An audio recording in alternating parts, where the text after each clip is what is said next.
मंडळी आम्ही शूट साठी इलो आमच्या बाजूकच आमच्याच गावात.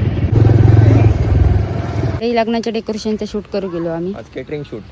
Catering shoot. केटरिंग म्हणजे ओनली केटरिंग नाही, लग्नाचा पण दिसताला.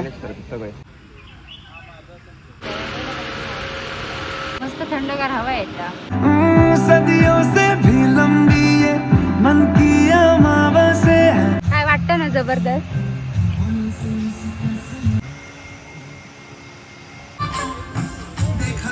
मंडई शूट झाला तर थंड भेटतं का बघूया होय.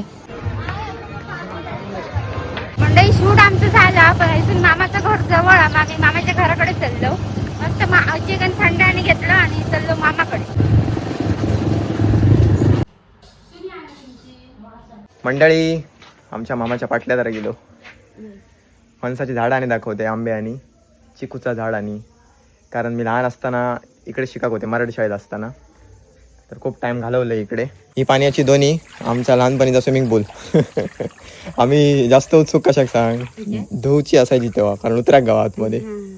आजोबाने एक आता नवीन केलेली आहे. यस, पंपाचं पाणी डायरेक्ट येतं. मामाकडचे फणस बघूया कितके लागलेत बघ.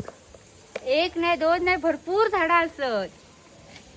आणि ऊन असं तरी पण सावली बघा आणि शांतता. या आजोबांची केळी मध्ये मध्ये तडे तडे केळी आहेत. आवळ्याचं झाड, चिंचेचा, काजू. हे कसले फणस. एक फणस बघा. अटॅक कुठच्या गोष्टीवरती केलेलो आहे बघा. आंबो, झाडी आंबो मस्त.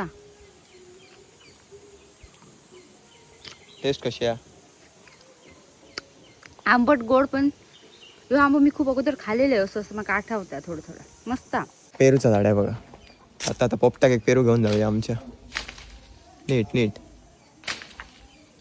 काय मारत. हिना हिना मारते हिना. हिना हिना हिना पडलो का ना. अरे. हिना मारल्यानंतर पडतो माहिती होतं. पडलं माझ्या टकलं टक्षित पेरू. काय झालो आपटल्यामुळे. पिकलो ना. हे. कच्चं पेरू बरं लागतं. हे